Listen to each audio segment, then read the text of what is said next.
우리는 늘 인생의 지혜를 찾아 헤매지만 진정한 가르침은 우리의 삶 깊숙한 곳, 바로 이 우주의 이치에 담겨 있습니다. 이 우주는 철저하게 주고받음의 균형, 즉 에너지의 법칙으로 돌아갑니다. 모든 생명은 이 에너지의 흐름 속에서 존재하고 우리는 그 흐름의 일부입니다. 자연의 모든 현상, 계절의 순환, 해와 달의 운행, 이 모든 것이 완벽한 균형 속에서 이루어지며 우리의 삶 또한 예외일 수 없습니다. 이 보편적인 원리를 이해하는 것이 바로 지혜의 시작입니다. 하지만 많은 이들이 오해 속에서 살아갑니다. 그저 착하게 살아야 복을 받는다는 말만 굳게 믿고 자기 자신은 돌보지 않은 채 남에게만 한없이 베풀고 퍼주는 삶을 살아갑니다. 마치 마르지 않는 샘물처럼 자신을 내어줍니다. 그들의 마음속에는 선한 의지와 순수한 엘트루이점이 가득하지만 때로는 그 선함이 자신을 해치는 칼날이 될 수도 있음을 미처 깨닫지 못합니다. 주변 사람들의 필요를 채워주기 위해 자신의 필요를 무한정 뒤로 미루고 결국에는 자신을 소진시켜버리는 것입니다. 이것은 언뜻 보기에 숭고한 행위처럼 보이지만 장기적으로는 자신과 주변 모두에게 이롭지 않을 수 있습니다. 그러나 영적인 눈으로 바라보면 이것은 스스로 복그릇을 깨뜨리는 아주 위험하고도 안타까운 행동입니다. 내 잔이 비어 있는데 남의 잔을 채우려 애쓰는 것과 같습니다. 지혜로운 자는 결코 자신을 소홀히 하지 않습니다. 부처님은 말씀하셨습니다. 자신을 등불 삼아라. 자신을 의지하라. 이 말씀은 곧 나 자신을 귀하게 여기는 것에서부터 모든 복덕이 시작됨을 일깨워줍니다. 자기 자신을 귀하게 여기는 마음은 스스로를 존중하는 마음에서 비롯되며 이는 곧 우주의 섭리를 존중하는 것과 같습니다. 우리는 각자 소중한 존재이며 자신의 가치를 인정하는 것이야말로 진정한 복을 불러오는 첫걸음임을 명심해야 합니다. 자신을 돌보고 채우는 것이 이기적인 행동이 아니라 오히려 타인을 진정으로 도울 수 있는 기반을 마련하는 행위임을 깨달아야 합니다. 너무 잘해주면 복이 떠나는 영적인 이유, 그 6가지 지혜를 오늘 함께 나눠보고자 합니다. 이 가르침을 통해 여러분의 삶에 진정한 평화와 풍요가 깃들기를 바랍니다. 이 가르침은 단순히 물질적인 복만을 의미하는 것이 아닙니다. 마음의 평화, 건강한 관계, 그리고 진정한 자아를 찾는 영적인 풍요로움까지 포함합니다. 이러한 지혜를 마음에 새기고 실천함으로써 우리는 더욱 충만하고 조화로운 삶을 살아갈 수 있을 것입니다. 부처님의 가르침은 항상 우리의 삶에 깊은 통찰과 방향을 제시합니다. 첫째, 너무 잘해주면 우주의 에너지 균형을 파괴하기 때문입니다.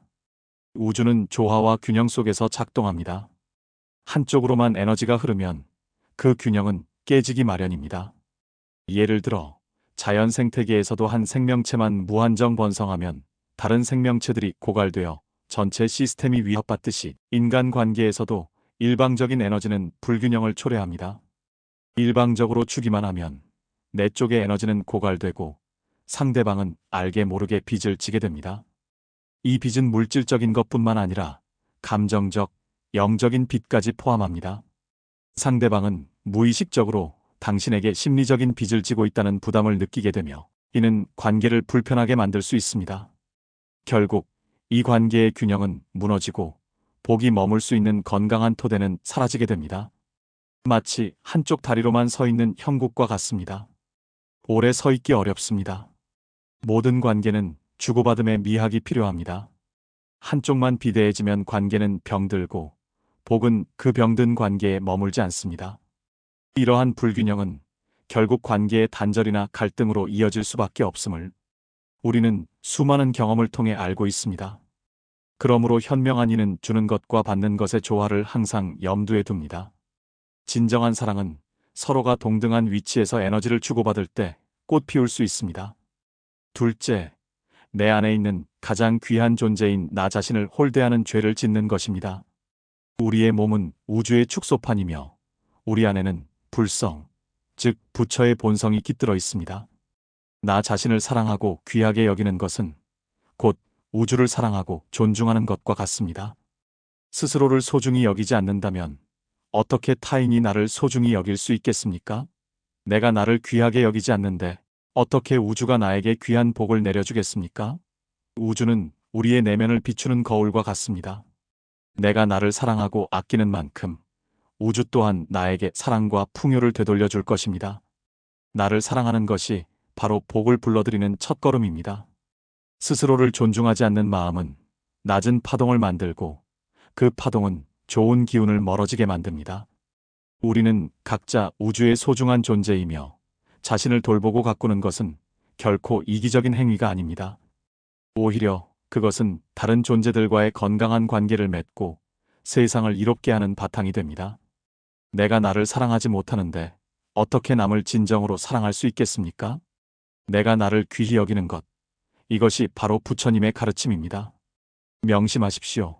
당신은 세상에 단 하나뿐인 소중한 존재이며 당신 자신을 돌보는 것이야말로 가장 숭고한 행위 중 하나입니다. 셋째, 감사 대신 원망의 파동을 우주에 보내게 됩니다. 희생이 반복되면 처음에는 순수한 마음이었을지라도 시간이 흐를수록 마음속 깊은 곳에 난 왜 맨날 손해만 보나? 왜 나만 희생해야 하는가? 나는 왜 항상 남에게만 맞춰줘야 하는가? 하는 피해의식이 조금씩 싹트게 됩니다. 이러한 감정은 처음에는 미미할지라도 시간이 지남에 따라 점점 커져서 우리의 마음을 잠식하고 결국에는 우울감이나 분노로까지 이어질 수 있습니다. 이 부정적인 감정, 이 원망의 파동은 결국 더 큰 불운과 결핍을 우리의 삶으로 끌어당기게 됩니다. 우주는 우리가 보내는 에너지에 반응합니다. 긍정적인 생각과 감정은 긍정적인 현실을 창조하고 부정적인 생각과 감정은 부정적인 현실을 끌어당깁니다. 감사와 사랑의 파동은 풍요를, 원망과 불만의 파동은 결핍을 가져옵니다. 이것이 바로 우주의 인과율입니다. 당신의 마음을 평화롭게 유지하십시오. 평화롭고 감사하는 마음은 높은 주파수를 발산하며 이는 곧 좋은 기운과 복을 끌어당기는 자석이 됩니다. 그것이 곧 복을 부르는 길입니다. 우리는 스스로 어떤 파동을 선택할 것인지 결정할 수 있습니다. 지혜로운 선택은 항상 감사와 사랑의 파동을 선택하는 것입니다. 작은 것에도 감사하는 마음을 가질 때 우리의 삶은 더욱 풍요로워질 것입니다.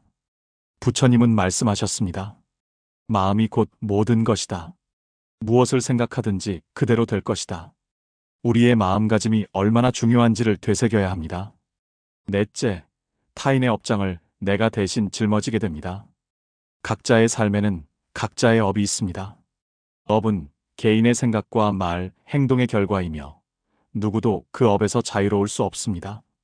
상대방이 겪어야 할 고난과 시련을 내가 다 막아주려 한다면 그 사람의 업이 나에게로 넘어와 내 삶이 이유 없이 무거워지고 힘들어질 수 있습니다. 이것은 마치 다른 사람의 병을 내가 대신 앓는 것과 같습니다. 우리는 각자의 길을 가야 합니다. 때로는 겪어야 할 고통 속에서 배우고 성장하는 것이 진정한 지혜입니다. 고난은 우리를 단련시키고 더욱 강하고 지혜로운 존재로 만들어주는 귀한 스승이 될 수 있습니다. 과도한 개입은 오히려 상대방의 성장을 방해하고 나 자신의 삶을 꼬이게 만들 수 있습니다. 물론 도움이 필요한 이에게 자비를 베푸는 것은 숭고한 행위이지만 그 도움의 경계를 명확히 해야 합니다. 상대방의 자립심을 키우고 스스로의 길을 갈 수 있도록 지혜롭게 돕는 것이 중요합니다. 지혜로운 자는 남의 짐을 대신 지지 않고 스스로의 짐을 바르게 헤쳐나갑니다. 상대방의 업을 내가 대신 짊어지는 것은 그 사람에게 진정한 성장의 기회를 빼앗는 동시에 나 자신의 삶에 불필요한 고통을 초래하는 것입니다. 우리는 타인의 삶을 통제할 수 없으며 통제하려 해서도 안 됩니다. 각자의 영혼이 배우고 성장할 기회를 존중하는 것이야말로 진정한 자비입니다. 다섯째, 진짜 나의 소명과 에너지를 낭비하게 됩니다. 우리는 각자 이 세상에 온 목적과 소명이 있습니다. 각자의 영혼은 이 세상에 특별한 씨앗을 심기 위해 왔습니다. 하지만 남의 눈치를 보고 남의 비위를 맞추느라 정작 내가 이 세상에 온 목적을 이루는 데 써야 할 귀한 에너지를 엉뚱한 곳에 다 흘려버리게 됩니다. 나의 소명은 나만이 이룰 수 있는 것이며 그것은 나의 영혼이 갈망하는 길입니다. 우리는 각자 저마다의 꽃을 피워야 합니다. 다른 사람의 밭을 가꾸느라 내 밭을 황폐하게 방치한다면 결국 내 삶의 꽃은 피지 못할 것입니다. 우리의 시간과 에너지는 한정되어 있습니다. 이 귀한 자원들을 나의 진정한 성장을 위해, 나의 소명을 이루기 위해 사용해야 합니다. 남을 돕는 것은 중요하지만 그에 앞서 자신의 내면의 목소리에 귀 기울이고 자신의 길을 걷는 것이 더욱 중요합니다. 나의 본질, 나의 소명을 찾는 데 집중하십시오. 그리고 그곳에 당신의 귀한 에너지를 사용하십시오. 그것이 당신의 복을 키우는 길입니다. 자신의 에너지를 낭비하는 것은 단순히 시간의 낭비를 넘어 영혼의 낭비입니다. 우리는 각자의 빛을 발해야 하며 그 빛을 제대로 발하기 위해서는 나 자신에게 집중하는 시간이 반드시 필요합니다. 부처님은 모든 존재가 각자의 독특한 본성을 가지고 있음을 가르치셨습니다. 나의 본성을 찾고 그 본성에 따라 살아가는 것이야말로 가장 충만한 삶을 사는 길입니다. 여섯째, 스스로 결핍을 창조합니다. 내 잔이 채워지기도 전에 남의 잔부터 채우려 한다는 것은 곧 스스로에게 나는 충분하지 않다, 나는 늘 부족하다는 메시지를 보내는 것과 같습니다. 이런 마음가짐은 내 삶에 늘 부족함과 목마름을 불러옵니다. 우주는 우리의 믿음을 현실로 반영합니다.